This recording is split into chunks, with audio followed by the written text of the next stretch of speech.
গাইছ আজি মোবাইল কিনিব গৈছিলোঁ আৰু মোবাইল আমি য'ত কিনিব গৈছিলোঁ তাতে মোবাইল নহ'ল বাৰু। এতিয়া আমি যাই আছোঁ, এতিয়া আমি মালিগাঁও পালোঁ এয়া। আৰু যোগেনে গাড়ী চলাই আছে, এই চাওক এই মালিগাঁও ব্ৰিজ পাই গ'লোঁ। মালিগাঁও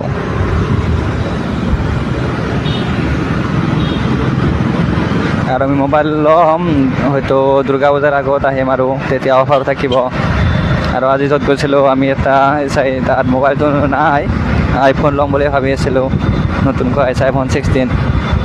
এয়া এতিয়া মালিগাঁও ব্ৰিজ পালোঁ, ঠিক আছে। চাওক এইখন হৈছে মালিগাঁও ব্ৰিজ, কি ধুনীয়া এটা, বঢ়িয়া লাগে মালিগাঁও ব্ৰিজখন বুলি ক'লে। আৰু কাষৰ ভিউটো চাই লওক, কি ধুনীয়া পাহাৰ চাহাৰ এৰিয়া আছে, ধুনীয়া লাগে আৰু এই মালিগাঁৱৰ ব্ৰিজখন, অতি সুন্দৰ। এয়া চাই লওক মালিগাঁও, আমি মালিগাঁও ব্ৰিজৰ ওপৰত আছোঁ।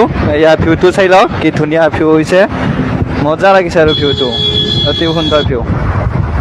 এইটো আমাৰ যোগেন আছে, গাড়ী চলাই আছে এইটো। এতিয়া আমি যাই আছোঁ আৰু ৰুমলৈ। Thank you. এতিয়া বৰ্তমান আমি পালোঁ আদাবাৰী, কিন্তু আদাবাৰী আহি পোৱালৈকে আমি এতিয়া বৰষুণ পালোঁ আৰু এনেকৈ যাই আছোঁ আৰু জামো আছে, চাই লওক।